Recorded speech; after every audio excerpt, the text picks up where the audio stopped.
12 жасқа толған балаларға арналған.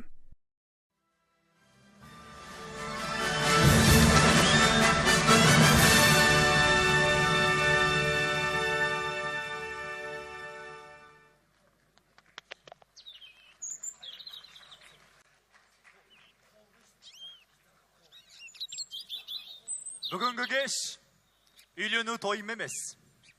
Атақ қуу, нан табу ойым емес.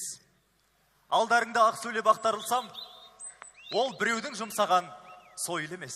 Бүгінгі кеш мендегі арман кеші. Арман көші, талайдан қалған көші. Ән көңілден төгілген әуенімен әдемілеп жатқаным жалған досы. Бүгінгі кеш айтар күн зар мұңымды, азапты тағдырымды. Дүниенің көзінде бір тамшы болып тіршілікте әлі де барлығымды. Бүгінгі кеш, ол менің бір белесім. Дұшпаны да бұл күні үгіндемесін. Ұлып қашып оятар күй болмаса, сұлық басып аян қойын демесін.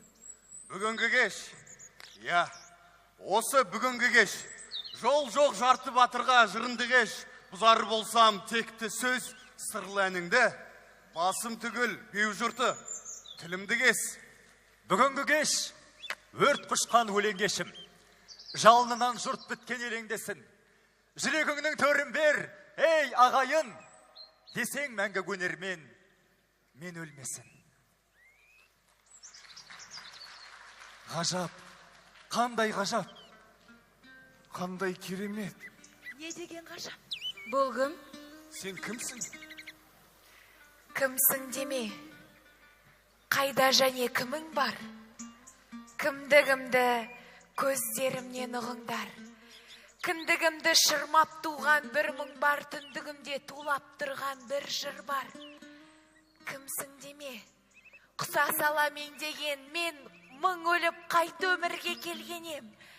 Жаным бірге, теңіз, дауыл желменен мәңгі өлмеске серт бергенмін елге мен. Жақсылардың жалғаған мұн үзігін, мен кешегі ұлылардың ізімін.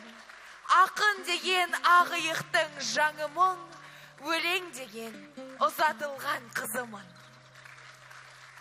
Кімсің деме, көкірегімде зар шыным, жаңғырсында ғасырларға қалсын үн. Ғадауатқа ғапыл дүние думанда, махаббатқа жаным құрбан.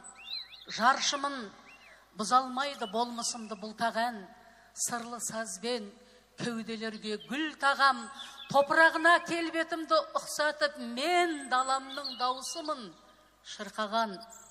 Шамырқансам жауым ғана жеңбеген, талай шауып келгем озып көнбеден, жер бетінде нақақ күйген бір жұрттың мәңгі өлмейтін жүрегімін мен деген. Қош келдіңіз, апа. Қош көрдік. Сіздің кім екеніңізді ұқтым. Поэзия, поэзия. Поэзия деген киелі де қастерлі ұғым. Жұмбақ әрі құпия. Ал поэзия деген сіз үшін не? Мен үшін поэзия деген түпсіз аспан. Түпсіз аспаннан ғана адамға берілетін күбір, адамға берілетін сыбыр, адамға берілетін ақыл, адамға берілетін сезім. Туады әлі нағыз ақын, бал мену тамызатын деп Мұқағали ақын ағамыз айтқандай. Елена апай, айтыңызшы, нағыз ақын деген қандай болу керек? Нағыз ақын сол түпсіз кеңістіктің тілін ұққан, тұңғиықтың сырын ұққан, мына жарық дүниенің тылсымын ұққан, жаны жақсылыққа құштар, жүрегінен нұр ғана тарататын, жүрегінен жыр ғана тарататын, жұмыр басты, бір олда өздеріңіз сияқты пенде. Елена апай, Аңыстолға Әбіш Кекелбайұлы 5 жігіттің жүгін көтерген нарлығыңа рахмет. Осы дүниеде барлығыңа рахмет. Сізге сол жүк ауыр емес пе? Әрине, ауыр. 5 жүк түгіл, бір жүкті көтір алмай жүрген жандар қанша. иығына сәл салмақ түссе, аяғы сәл сүрінсе, дүниені қарғап сілей кететін, соның барлық сәтсіздіктерін маңайындағы адамдардан көретін жандар қанша? Мағанда оңай деймісің? Төлеген ағам айтпақшы, оңай деймісің қарағым? Ақын боп өмірі кешіру, аузында болу ол өзі сыздаған барлық жараның демекші, сол сыздаған дүниені көтеретін Алла тағала мағанда бір үлкен жүрек берген секілді.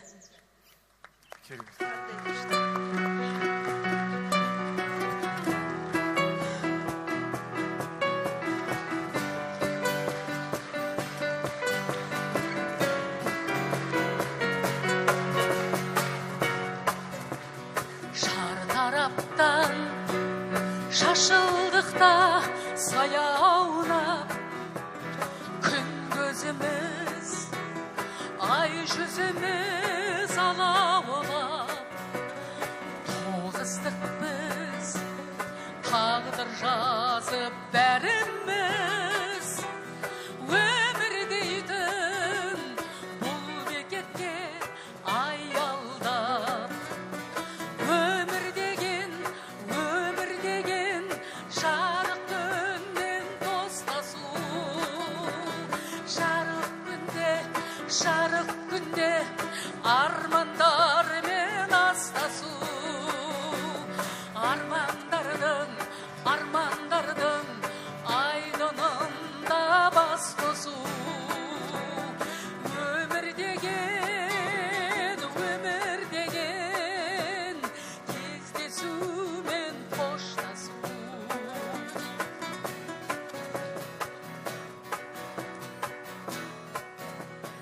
Өмір деген аялдама жай ғана, бір келіп, бір кетер қайғыға. Сол бекетті ұнатады сүйгендер, сол бекетті әлдилейді ән ғана. Өмір деген жарық күнмен достасу, жарық күнде армандармен астасу. Армандардың айдынында бас қосу. Өмір деген кездесу мен қоштасу.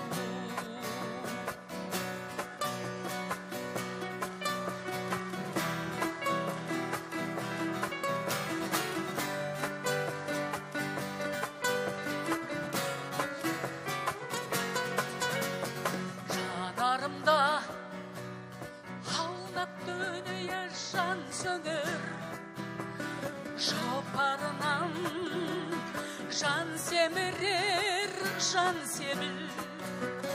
Сол бекетті аялдаймын қанша жыл, сол бақытты күтеменді қанша өмір. Өмір деген жарық күнмен достасу, жарық күнде армандармен астасу. Армандардың айдынында бас қосу. Өмір деген кездесу мен қоштасу. Өмір деген кездесу мен қоштасу.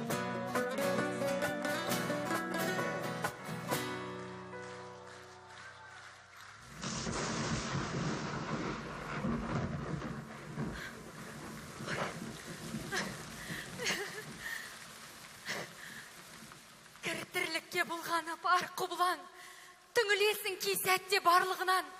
Күн астында жүріп ақ тоңады адам, кеуделердің күркедей тарлығынан.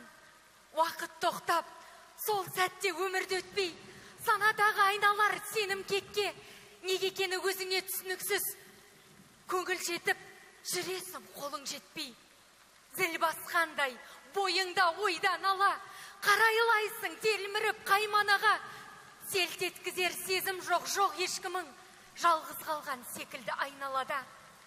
Тұңғиыққа сүңгітіп тылсым ғарып, бір сыр күліп кеудеден бір сырын алып, жарқ етуі жаныңның ғажап емес, жүрек тұрса кеудеде дүрсіл қағып. Өмір ғой бұл, жансыз мұң жүрегі, соры жеңсі өзгерген дүлдүл өңі, тірі жанның дәм тұзы таусылғанша, бақ пен соры басында бір жүреді. Өмір ғой бұл, бұйырмай қолыңдағың, біреулер кем ғой деп жолым бағым, сүріндірсе сынақтар тауын қайтып сорлап қалдым демегім, сорым қалым. Өмір ғой бұл, арты мұң, алды күмән, құламасын біл, мейлі, ар құбылаң, бағың асып тұрса да біреулерден, бақыттымын дей көрме, барлығына. Бір заманда дәл мендей біреу өмір сүрген шығар, күлген шығар мен құсап, оғандағы махаббатпен ашқан шығар ел құшақ. Оның жанын ұғынарға дерегі жоқ шерлі шат, әйтеу біреу өмір сүрді мен құсап. Мүмкін маған ұқсамайды тұтынғаны тұтқаны, мүмкін мендей олды жұрттың көп шуылын ұқпады. Жан ұқсайды, сезем соны мүжілген, көздерінен шарасыздық тамшылары үзілген.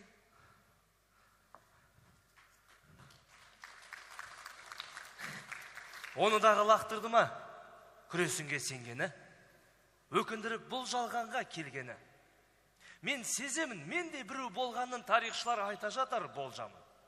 Ешқашанда қарғамаған, қорламаған пендені ол мейірлі жан болғанда ең демі. Сүйді ме ол да мен сияқты ескетіп, жыр жазды ма кештетіп. Ілесті ме заманына жұрттан қалған жандай боп жүдеді ме? Көш кетіп? Ол да өтті ме соқа басы сыңар боп. Жыр жазуға құмар шығар, күмән жоқ. Мың жыл әрі бөтен, көше бойында не сыр барды ойында. Бұл жалғаннан табылмаған біремі, жұлып беріп кеудесінен жүрегін. Алқам салқам маған ұқсас пішімі жоқ қолында алтын, ғауқар ішігі. Ей, тәкаппар дүние, мені де бір тыңда деп кетіп бара жатқаны оның сұлба боп. Ми ішінде тұрады ылғи тұман боп. Біле алмайым оның жағдай дерегін, өтей алман қажетімен керегін. Білем бірақ, ол сияқты, мен сияқты күрсінген бір мұңлықтың дағы өмірге бір кездері келерін. Ол да жылап өлерін. Бұл өмірге не дерің бар? Не дерім?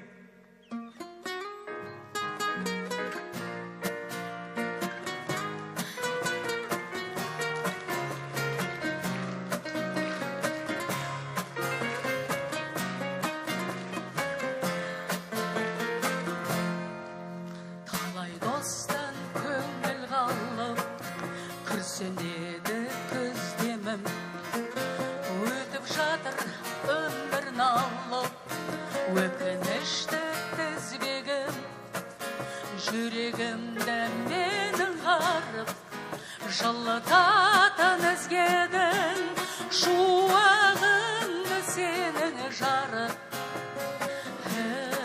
іздедім. Сен тұрасың түн аспанда, жанарың нұр кескінің бат, менің жалға жұлдызым. Мұң басқанда сырласқанға, сенен басқа ешкімім жоқ, менің жалғыз жұлдызым.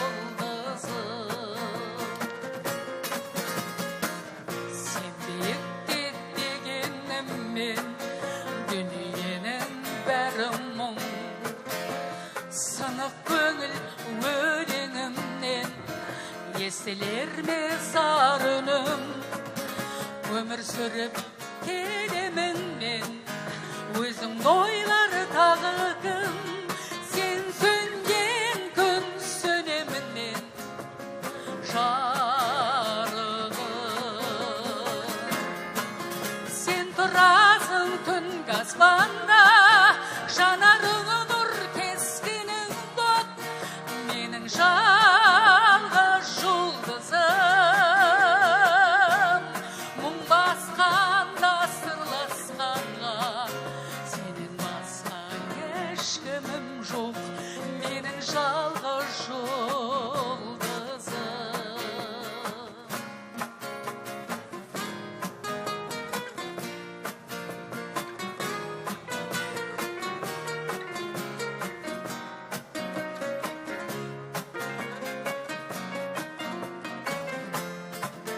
сен тұрасың түнгі аспанда жанарыңа нұр кескінің бұт менің жалғыз жұлдызым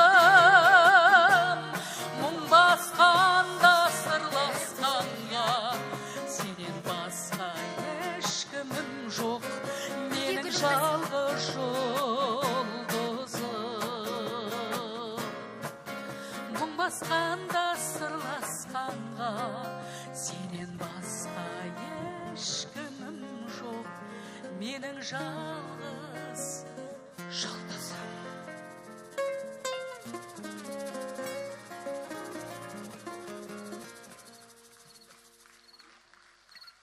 білесің бе сол жол айтқан сөздерің әлі есімде сол қараған көздерің әлі күнге сәуле боп соңымнан ілесуде шуағынан жүректе күлесуде білесің бе ештеңемен шамам жоқ күресуге тым құрыса тіресуге мен өшсем де қалады сендік әлем жап жарық боп жалғанның үлесінде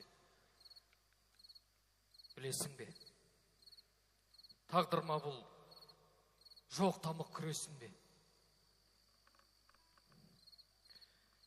менді құмыр жалт етіп барады ұзап тәуелді боп сен атты бір есімге шын ғашық ұлы есімге білесің бе ғажап қандай ғажап тамаша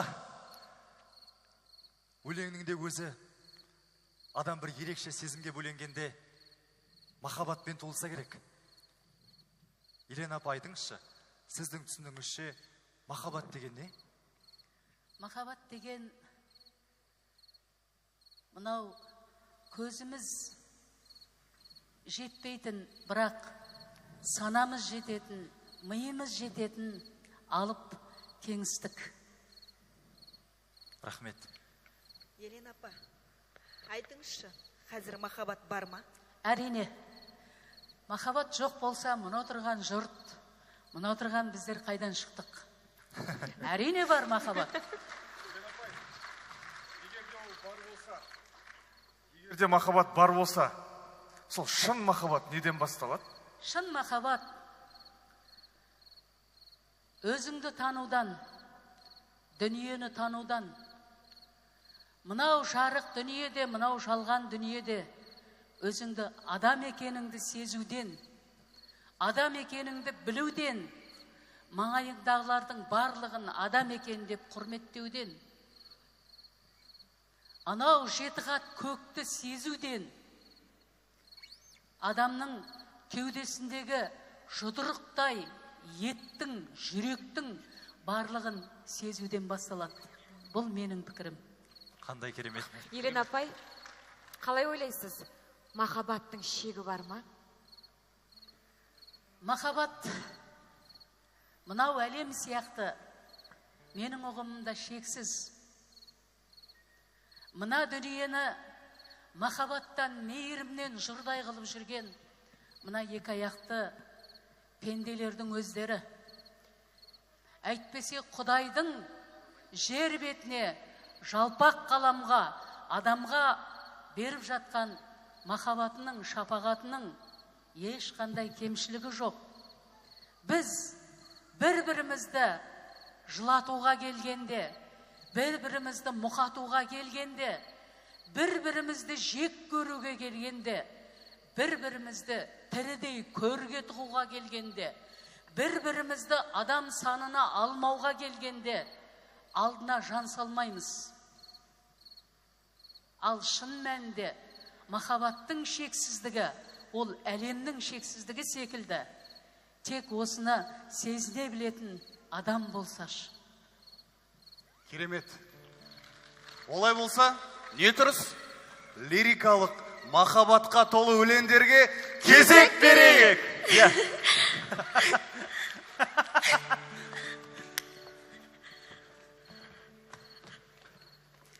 Сенің мені сағынбауым мүмкін ғой. Менің де мұңға бағынбауым мүмкін ғой. Маған арнап жыр жазбауым мүмкін ғой. Мен де әннен сыр қазбауым мүмкін ғой. Мүмкін көкейімде іркілді ой. Тек бақыттан шалқысынша шіркін ғой. Қос маңдайға тәңіріңнің қолымен тағдырымы жазылуы мүмкін ғой.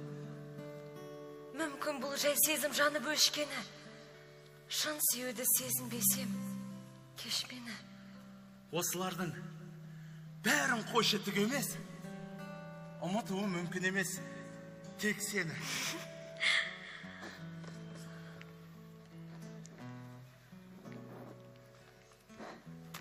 Сізден биік, шың барына сенбеймін. Шыңға қарап, мұң жарамды емдеймін. Сізден ғажап әлем барын түсінбен. Құрбандықпен, сол бір әлем шынмен. Сізден басқа жан барында сезбеймін.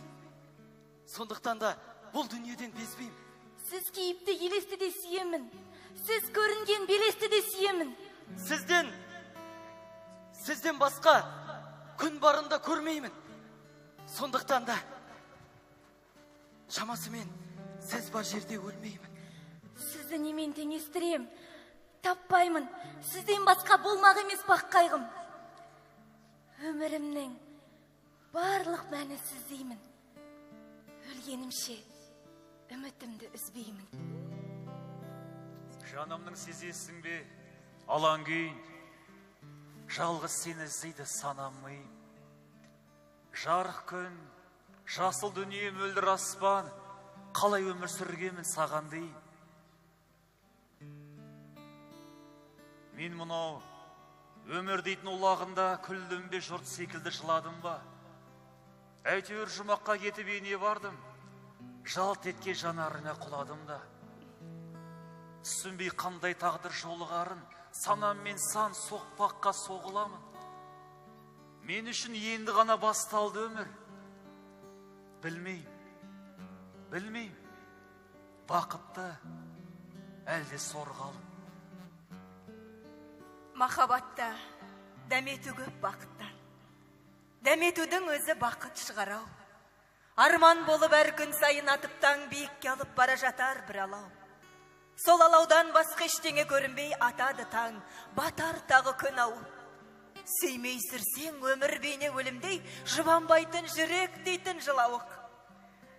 Сүйген жанның дүрсілдейді жүрегі, ал басқаша өмір сүрдім демес ол.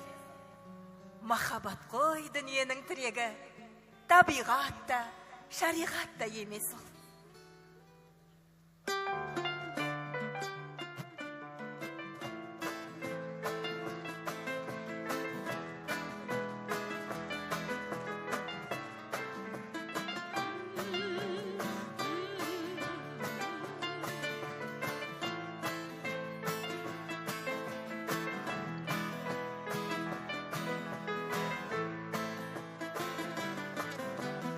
Өзегімді өртеді өткенім ішім, жылытып ең жанымды көктемім несін.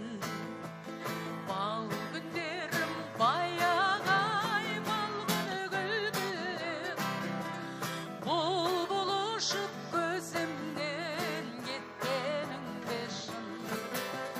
Қайда күндер балауыза, шақтарым қайда, асыр салып ойнаған бақтарым қайда.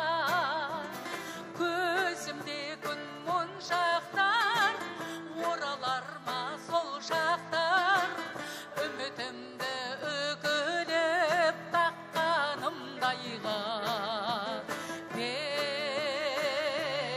арман күндер ай, беу жалған күндер ай. Тіршілікте бірге мұң, біреуге керім. Тұрмысамын жетеріме, үдеуге демім. Еске түссе көбелек қуған кездерім. Еркелегім келеді біреуге менің. Қайда күндер балауыза, шақтарым қайда. Асыр салып ойнаған бақтарым қайда. Көзімде күн моншақтар, оралар ма сол шақтар. Үмітімді үкілеп таққанымдайға. Беу арманы күндер ай, беу жалғаны күндер ай. Най, най, най, най, най, най, най, най, най, най.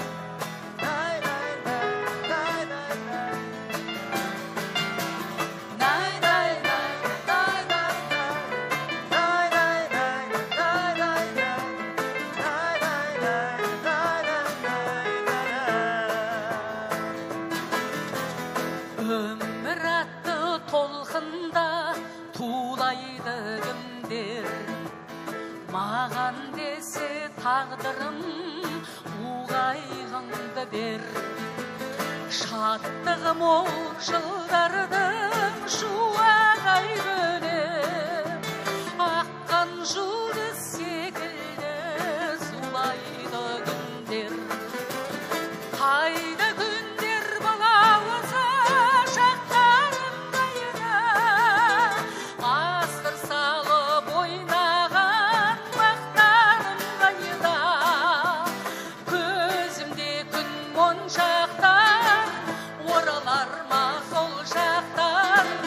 Үмітімді үкілеп таққанымдайға. Беу арманы күндер ай, беу жалғаны күндер ай.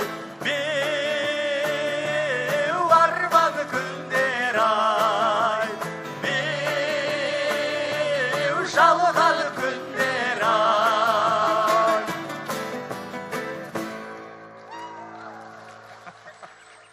Қыздар, жігіттер, сендер есіңе мен алғайсың деген әнді білесіңдер ме? Иә, әрине. Оны барлығы білетін шығар, иә? Тіпті оны біздің анамызды, әкемізді барлығы тыңдап өсті ғой, солай емес пе? Иә. Мен айтар едім, есіңе мен алғайсың деген менің ең сүйікті әндерімнің бірі. Ал ол әннің әуенін жазған Елена апай екен, білесіңдер ме? Шынаймен ба? Иә. Елена апай, айтыңызшы, осы әннің шыққанына қанша уақыт болды? Бұл әнді мен 20 жасымда жаздым. Қазір 35 жыл болды бұл әннің жарқын. Саған. Қандай керемет, иә? Сонда ана сіздің тағы әніңіз бар еді ғой? Көздеріңе ғашықпын. Иә, сол көздеріңе ғашықпын әнін жазғанда сонда қанша жаста болдыңыз? Ойбой. 17 жаста тұғым. Қыздар, жігіттер. 30 қанша жыл болды сонда? Сонда 38 жыл. 17 жаста 38 жыл болды ма? Мәссаған. Елена апай, әннің осыншама ғұмырлы болуына сонда не істеу керек? Ол үшін қандай болуымыз керек? Ол үшін қазақтың Әбіш ағам айтушы еді, қазақтың сөзі қазақтың өзі сияқты бір-бірін құшақтағысы кеп тұрады деп. Сол бір-бірін құшақтағысы кеп тұратын сөздің парқын, қазақтың сөзінің мәнін, қазақ өлеңінің дәмін білу керек деп ойлаймын. Бұл есіңе мен алғайсының осынша ғұмырлы болуы Мұқағали сияқты ұлы ақынның арқасы, көздеріңе ғашықпынның ғұмырлы болуы Ұлықбек ағамыз сияқты керемет ақынның арқасы деп ойлаймын өз басым. Керемет. Қандай керемет. Елена апай, сырт көзге қатал және мұңды болып көрінесіз.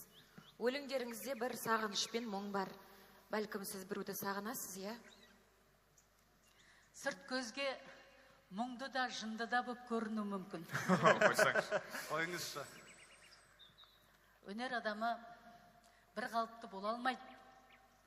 Өнер адамы жұрттардың ойлап тапқан төрт бұрышты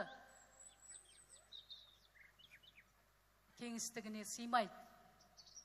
Өнер адамы қашанда кейде мұңды, кейде жынды, кейде құнды, кейде әпербақан, кейде жай қарапайым адам сияқты болып жүреді. Мен де өзімді кейде бір өте биікте ұшып жүрген сияқты сезінем. Кейде жерге мынау сирағыма дейін кіріп жүрген сияқты сезінем. Мен әйтеуір осы жалғанды дүзу басып жүре алмайды екем. Ішімдегі буырқанған сезімнен болар. Кейде мына жалпақ дүниеде менен бақытсыз адам жоқтай сезінем. Кейде осы дүниеде менен бақытты ешкім жоқтай сезінем. Бұны жындылық демей, не деуге болады? Ал сағынышқа келетін болсақ, мен анау өзім көрмеген 300-дің басын біріктірем деген кешегі хан Абылайды да сағынам. Мынау кең байтақ даланы көзінің қарашығындай қорғаған, тұмағы желпілдеп аттың үстінде жүрген, бүгінгідей джип самолет мініп жүрген емес, қазақтың кең байтақ даласын қорғаған батырларды кешегі өзіміз басын кескен Махамбетті де сағынам. Мен пірдің соңы болған Бекет атамды да сағынам.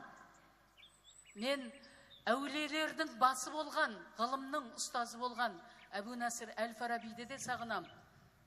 Мен кешегі айналайын деп маңдайымнан сипаған Әбіш ағамды да сағынам. Алдымда Асқар Таудай аға да болған, апа да болған Фариз апамды сағынам. Адам болмайсыңдар деп ұрсатын ұрсында сағынам. Мен өзім көзім көрмеген Әуезовті де сағынам. Мен тіпті қасымда тұрған сендерді де сағынып тұрам. Ең құрығанда сағынатын адам табалмай қалсам, әкем мен шешемді сағынам. Керемет. Елена апай, біздің барлығымыздың сағыныш сезімін ояттыңыз. Сізге үлкен рахмет. Биыл әдемі жасқа толғалы жатырсыз. Иә. Елге бергеніңізбен әлі де береріңіз көп. Сізге тек қана шығармашылық шабыт тілеймін. Толағай табыстар тілеймін. Ал ендеше келесі кезекті лирикалық махаббатқа толы өлеңдеріңізге берейік. Қандай керемет, ә? Жай жоқ. Жан сияқты еш алаңдар. Жүрсем де бұл тағдырға не шарам бар. Өзеуреп таптап бара жатыр мені өмірге. Өмірге өш адамдар. Таптайд, аямайды ешкім-дешкім. Жауы жоқ, сенен бөткен кескіндестің. 5 күндік бұл жалғанды өмір емес. Арпалыс. Аптығы де 5 күндестің. Жаныңа мейірім жетпей жанашугем. Жолына жоқ тағдырдың балашумен. Тағдырды женем дейсің күресумен. Тірлікті өткізесің таласумен. Әйтеуір, ит тірлікті мұлжалаған. Шығарау, шын жылайтын бір жар адам. Ұғатын жүрек мұңын тілі құның. Барма деп, бір жан асыл мұң қажыған. Ар дегенің кірлемеме ақ жағалым, көшеден күліп айтқан арзан әнің. Мұңлы көздерінен жан іздебем, таппадым, бармамалым. Бар, бәлкім аған әлі кезікпеген, кешіктім, әлде уақыттан озып келем, қолымды созып келем, созсам дағы, о неге сезіктенем. Қалай күйгем өртіңе, тоғысқанда көзіміз. Дауа болар дертіме бір ақ ауыз сөзіңіз. Қара отқан қайғанық, қараш бір көзіме. Тағдырым тұр байланып бір ақ ауыз сөзіңе. Жалғыз сөзің жан сөзің, сүйем десе ерінің. Жүректері бал сезім, безер бойдан берімің. Күн болар ма мына аспан нұр сәулесін төккендей. Жердің бетін ыластан бір тазартып өткендей. Жадыратып көңілді, жайма шуақ көктемдей. Нұрландырып өмірді, төбем көкке жеткендей. Тірілгендей өлгенім, оралғандай келмесім, лаулағандай сөнгенім, жайқалғандай өнбесім. Күн болар ма жарығым, берер құдай тілекті. Мейіріңе мұқтаж жанымың, кеш алсан кеш жүректі. Көзіңде қалды көздерім, өзің боп кетті өмір бұл. Кебінің киіп кезбенің жер көкке симай көңіл жүр. Көңіл жүр көкте шалықтап, жан сырын айтып өлеңге. Қасына айдың барып қап қараса қайта төменге. Қауызда тұнып кермегі, қураған бейне гүлдерім. Көрінер оған жердегі қол созған көкке сөлдерім. Сөлдерім созылған, жеңілген тағдыр талайдан. Махаббат, махаббат оның бір аты. Жоғалтқан қанша сенімді, жанымды жалған жылатып, шарқ ұрған байғұс көңілді аламбатағы құлатып. Көңілім көкте, қайғыштым, тәуекелдеуге жоқ әлім. Құласа көңіл байғұстың, көтерем қалай обалын.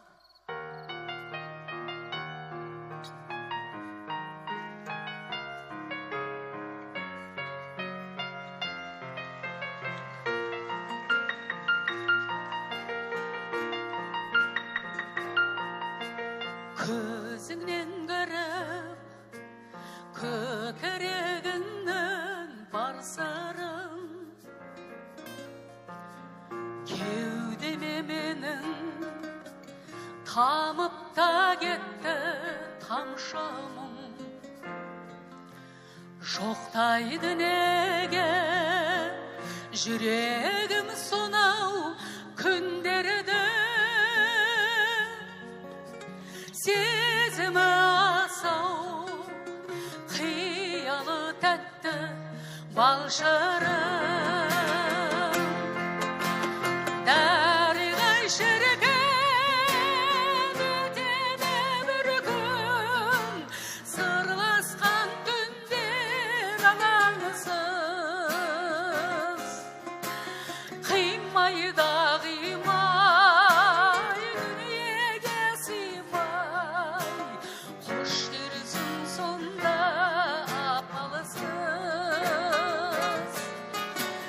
Қимайды қимай, дүниеге сыймай, қош дерсің сонда амалсыз.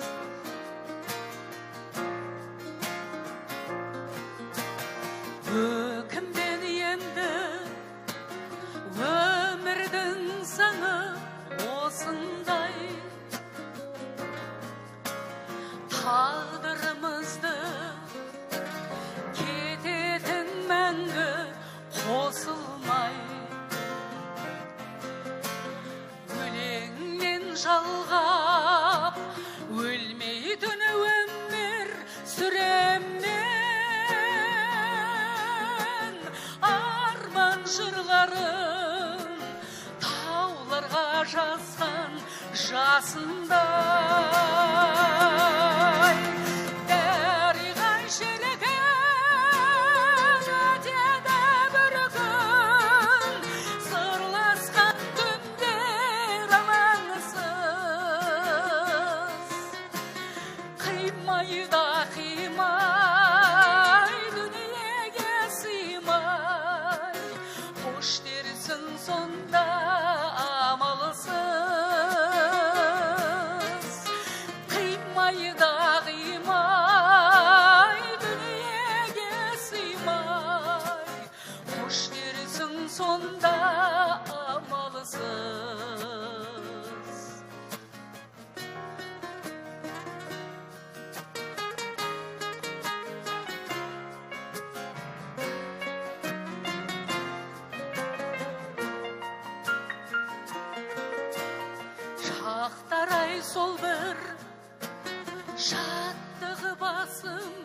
шаршау кем,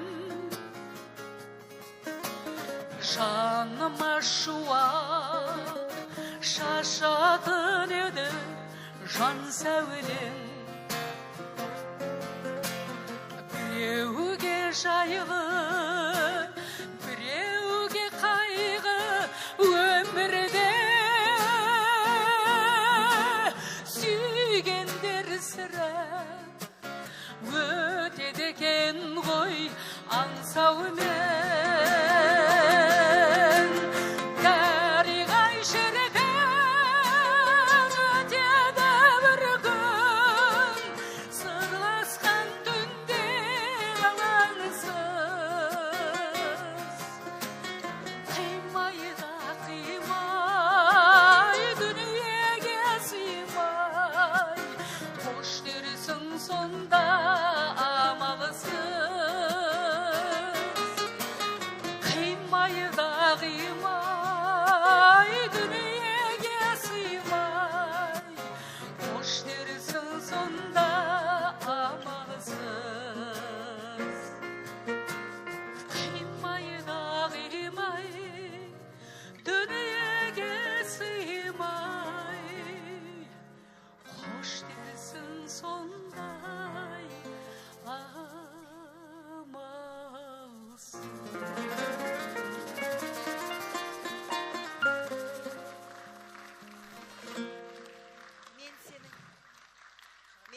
көзіңді көрдім, өзімді көрдім, таусылар төзімді көрдім, безіндірер кім, мөлтетер жанарың әлі, мен сол бір көзімділер күн. Мөлтетер, селкетер жүрек, өкініш тамшы боп құлап, селтетер тілек, жырқалар жаршы боп, бірақ ал қазір кішірме маған, кешпеде айыбымды үлкен, көзіңнің ішінде қалам, дүние ай, әйтеуір бір кем. Сен аңсаған сәттерімде, түндерімде егілген, ең биіктен, ең тәкаппар, ең асқақ арманшыл жүректен адасқақ қанша жас төгілген. О махаббат, баяны жоқ болжаулы, хабары жоқ жолдаулы, бақытты болам деп шарқ ұрар, әйтеуір көрсем деп талпынар. Сағынышын айықпайтын зар қылған, махаббат үшін өмірін өртеткен, өлмеуге серт ерткен. Сардардай зынданда айналдым құрбанға, мен едім. Мен енді өтермін өмірден, сен жаным бұрын келші өлімнен. Сен аңсаған сәттерімде, жалғыз сен ғанасың, өмір атты дәптерімде.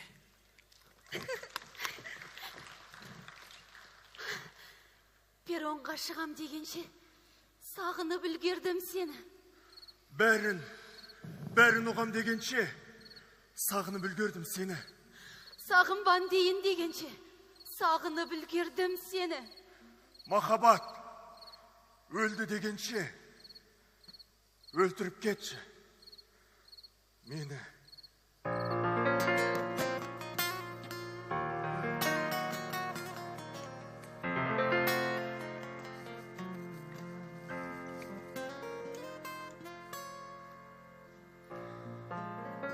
Жолдыздан жарық жеткенше сағынып үлгердім сені. Жанымнан тұрып кеткенше сағынып үлгердім сені. Көбелек қанат қаққанша сағынып үлгердім сені. Қалалар шамын жаққанша сағынып үлгердім сені. Бір тамшы тамам дегенше сағынып үлгірдім сені, бір шырақ жаным дегенше, сағынып үлгірдім сені, бір ойдан қайтам дегенше, сағынып үлгірдім сені, бір сөзді айтам дегенше, сағынып үлгірдім сені.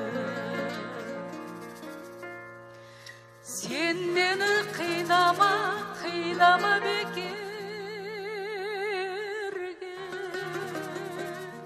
сағынып кетем мен, кетем мен, кетерге.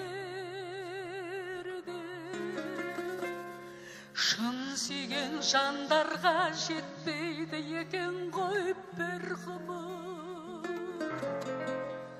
сағынып өтерге.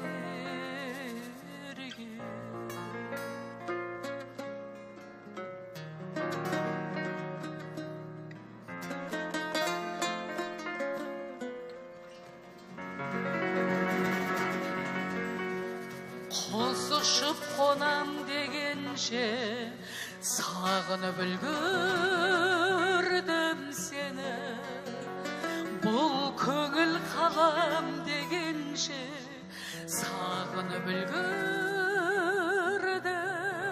сені, зарыңды тартам дегенше, сағынып үлгірдім сені.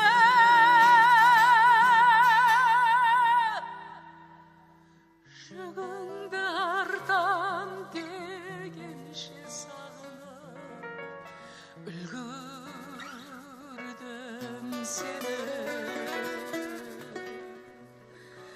Сен мені қинама, қинама бекерге,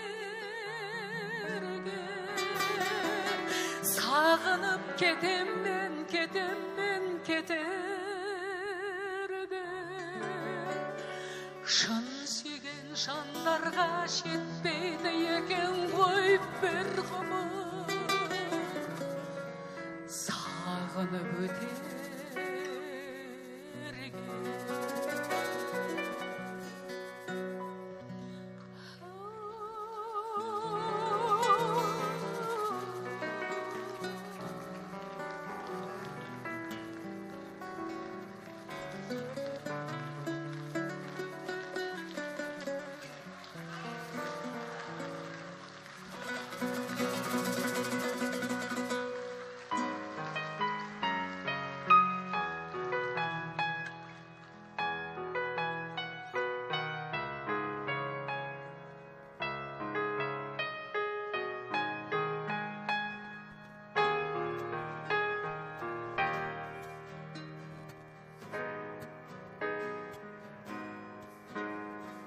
Шыңдардың ертең таласып терегі көкпен,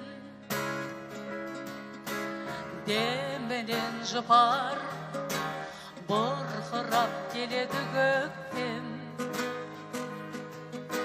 Өзіңмен жаннат бақтарға кірмеймін кешір,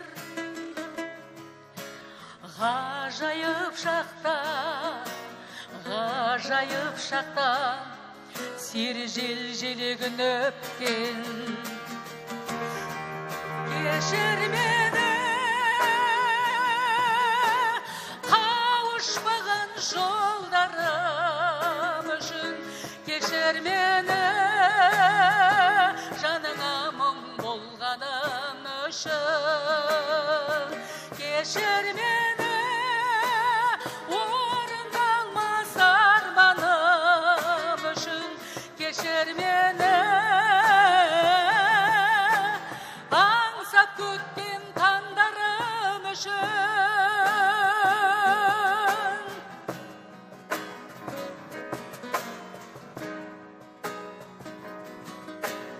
Өтті де кетті, өрт қорап жалындай түнің.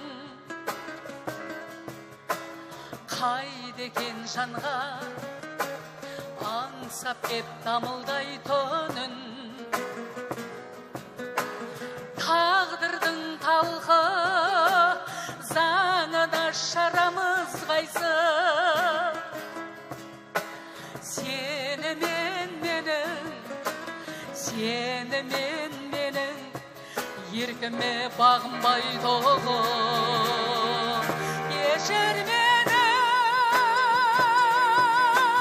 қауышпаған жолдарым үшін кешір мені жаныңа мұң болғаным үшін кешір мені орындалмас арманым үшін кешір мені аңсап өткен таңдарым үшін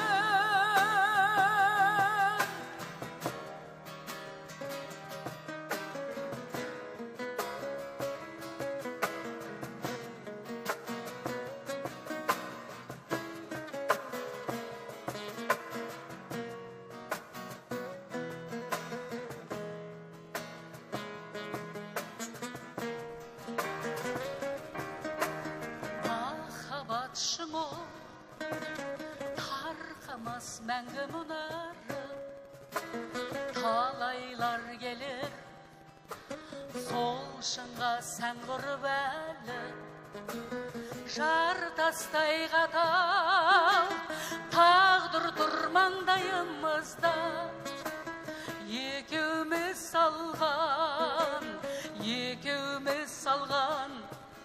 ән ғана жаңғырғады кешір мені қауышпаған жолдарым үшін кешір мені жаныңа мұң болғаным үшін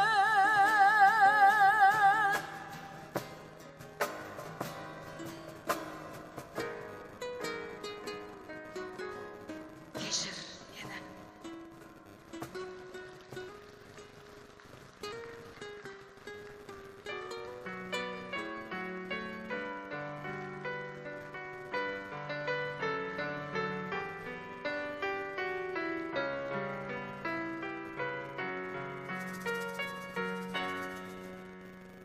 нұр жауып тұрған көктемде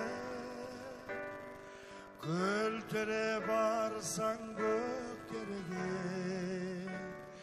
қоңыраулатқан аспанды найзағай шаншып өткенде есіңе мені алғайсың қоңыраулатқан аспанды найзағай шаншып өткенде есіңе мені алғайсың қазбауыр бұлттар маңғанда орманға жазда барғанда арманда мені арманда оңаша жалғыз қалғанда есіңе мені алғайсың арманда жаным арманда жоқ деген сөзге алданба есіңе мені алғайсың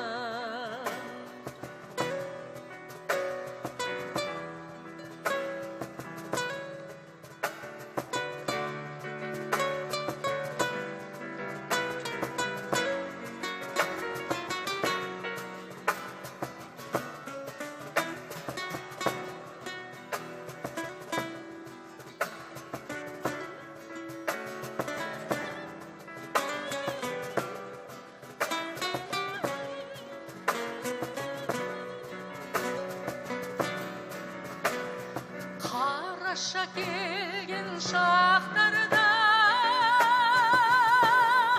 құлазып тұрған бақтарда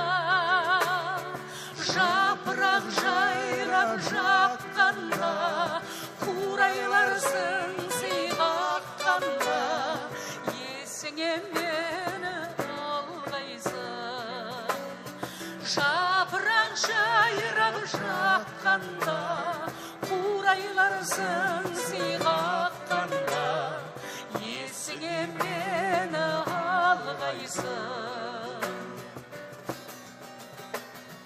Алма жерді жапқанда,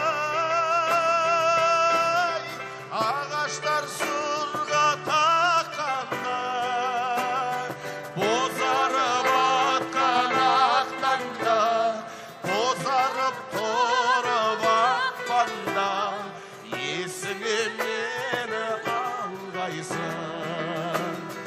Бозарып атқан ақтанда, бозарып тұрып ақпанда, есіңе мені алғайсың.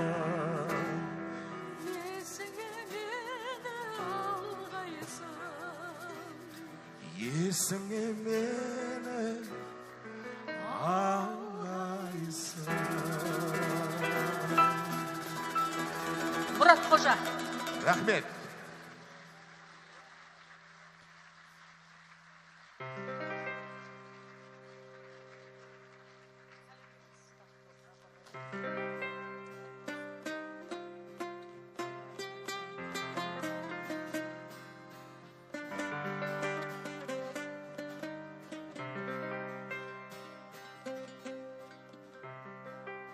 Жұмып кейде жанарымдан нұр сөнген, сырласқанда арман аттау тылсыммен, ту сыртымнан өпеткенде самал жел,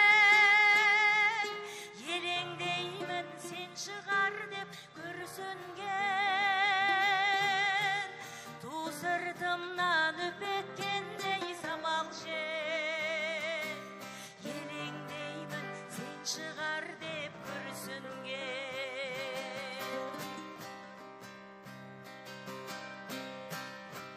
Ғашық жанның басында айқал бөлек, ғашық жанды әлдилейтін ән керек. Жаңбыр жауса тырсығынан оянам, іздеп келіп есік қаққан сенбеде. Жаңбыр жауса тырсығынан оянам, іздеп келіп есік қаққан сенбеде.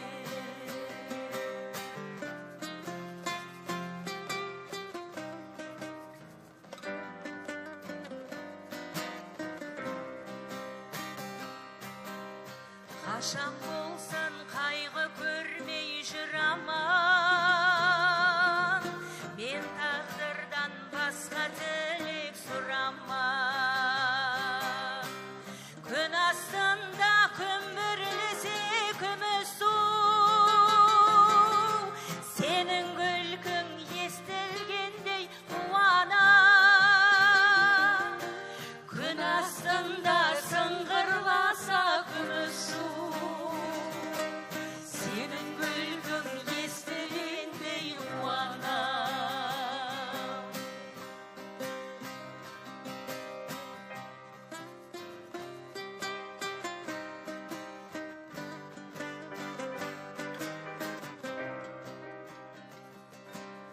Өмір деген өте шығар өткінші, аз ғұмырда көп қуанып көп күлші. Маған ұқса аспандағы ай мен күн, көздеріңе ғашық болып өтсінші.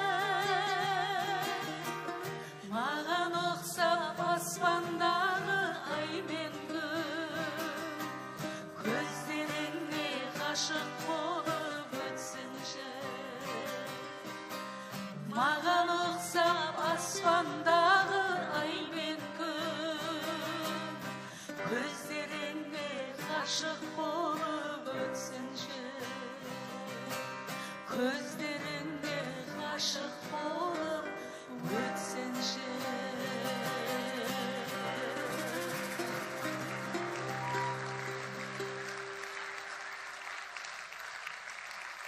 Майра. Мен сыр дәриямын, бәз баяғы, басы сайран құрдым тартқан аяғы, толқынымды жұлқи қашып барады, тұрлауы жоқ дүниенің баяны. Мен сыр дәриямын, сахарада өксіп аққан өлең боп, жүрегімде желкенім бар, кемем жоқ, иірімімде талай ғасыр айналып, табанымда тағдыр жатыр тереңдеп.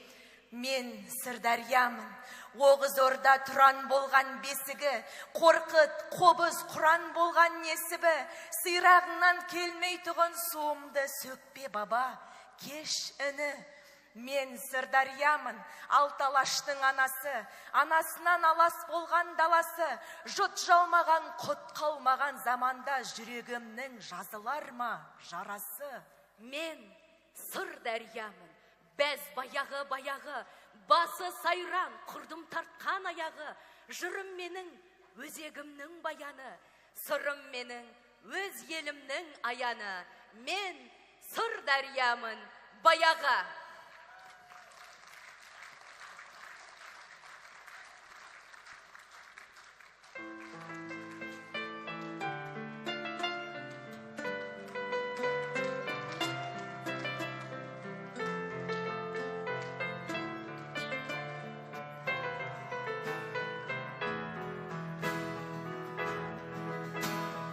Ақиқаттың сыңарындай шежіресін құмарындай сақтаған, құшар күйді құранындай, абыл жырды құранындай жаттаған. Тез боп толқыған шалқыған Маңғыстау, айныма салтынан салтынан Маңғыстау, сабырған сауал күнен, дауылмас далам менің, деугенің биелім, мен сені сүйемін Маңғыстау.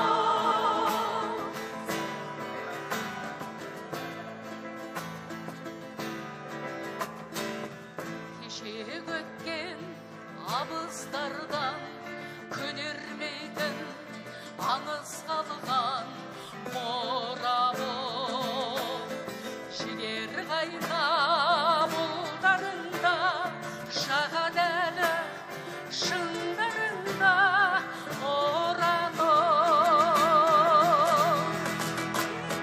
Тез боп толқыған шалқыған Маңғыстау, айныма салтынан салтынан Маңғыстау, сабырған самал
облысының әкімі Қилыбай Нұрдәулет Игілікұлының ықылас гүлі.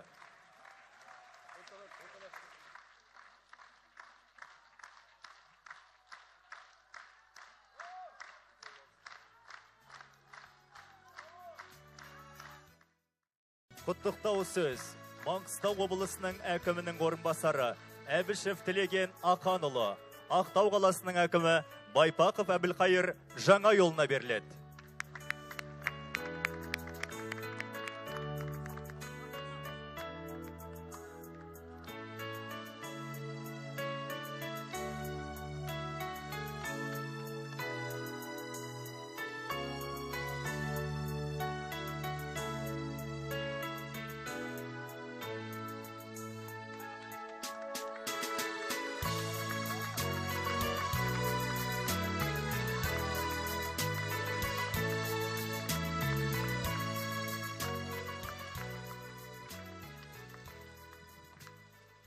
Ассалаумағалейкум, ардақты ағайын, құрметті көрермендер. Бүгінгі міне Елена Мәжит қызының Сағыныш ғұмыр атты спектакль кешіне қош келдіңіздер. Елена Мәжит қызы жаңа ғана өзінің осы мюзикл десек болады, елге, жерге, сонау хандарымыз бен бабаларымызға, даңқтерлерімізге өзінің сағынышын жеткізді. Соның ішінде осы елге деген сағынышы, осы жерді, қазақтың әр тасы қағба, әр бұтасы сәжде деп кеткен абыз ағамыз, Әбіш ағамызды, Ақиық Ақын апамыз, Фариза апамыз сағынатын айтты. Сондай сағынышпен бүкіл халық Елена Мәжит қызы сізді де сағынып келіп отыр. Өйткені бүгінгі Нұрмұхан Жантөрин атындағы театрдың жастарымен бірге қойған спектакліңізде осындай лирика, сағынышқа толы махаббат сезіммен сенім жатыр. Сондықтан осы кеште біздің көрермендеріміз, аға буын өкілдері өткенге көз шалып, жастық шақтарына саяхат жасап қайты деп сенеміз. Енді өзіңізді Маңғыстау жұрты қатты сыйлайды, құрметтейді. Сіздің Маңғыстау әніңіз осы елдің әнұранына, халықтың бойтұмарына айналды десек артық айтқандық емес. Себебі осы Маңғыстау әні арқылы біз елді, жерді, осы киелі жердің қасиетті Каспийдің жағасындағы Ақмаржан Ақтау қаласын құрметтеуге, дәріптеуге шақырамыз. Сіздің мұнайшылар әні осы біздің күндізіне тер төгіп, осындай күннің ыстығы мен аптап суықта тер төгіп жүрген мұнайшылардың еңбегін дәріптейді. Жаңа ғана өзіңіз айтып өткен 35 жыл бұрынғы есіңе мен алғайсың, көздеріңе ғашықпын әндері әлі де біздің құлағымыздың түбінде кеше ғана шығарылғандай. Сондықтан сізге деген сағыныш, сізге деген махаббат ол толастамайды. Бүгінгі келе жатқан жаңа мерейтойыңыз құтты болсын сізге. Ән көгіндегі бүгінгі Каспий жағасындағы жас қала аспанда тербеген әніңіз әрде шалықтай берсін деп сенеміз. Сізді біз тағы да құрметтейміз, сыйлаймыз. Облыс әкімі Нұрдәулет Игілікұлы Қилыбайдың атынан құттықтауымыз. Оны енді арнайы оқып береміз. Сізге тағы да шығармашылығыңыз, халықтың алдындағы ықыласыңыз арта берсін деп тілейміз. Көп рахмет.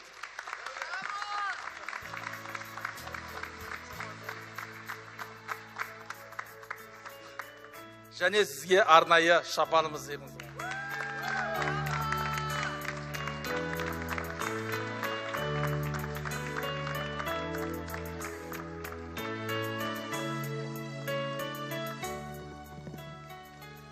Ассалаумағалейкум, қайырлы кеш, қымбатты өнер сүйер қауым. Бұл өмірде еш нәрсе кездейсоқ болмайтыны белгілі, заңдылық шығар. Өйткені кез келген өзенде, дарияда ақыр аяғында келіп теңізге құятыны белгілі.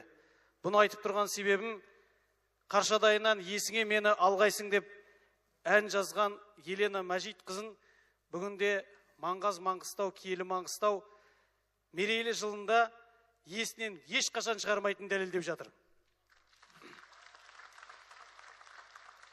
Бүгін көзі қарақты көрермен көріп отыр. Бүгінгі кешіңіз таза жанды дауыста кәдімгі аспаптардың сүйемелдеуімен өзіңіз халқыңызға шын мейіріміңізді, шын махаббатыңызды төктіңіз. Сіз айтыскер ақын ретінде, сазгер ретінде, композитор, ұстаз ретінде халқыңыз біледі. Қазақтың ән қоржынына 60-тан астам ән қостыңыз. Сондықтан да мерейтойлы жылыңызда шығармашылық шабытыңыз шарықтай берсін дейміз. Құтты болсын.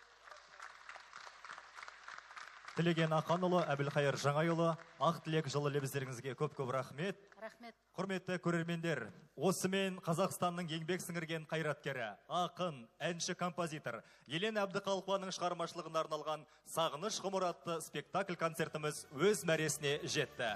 Әрқашанда жүректеріңізді, ән әуелеп жандарыңызды жыр тербесін деген тілек білдіреміз. Келесі кездескенше аман, сау болыңыздар.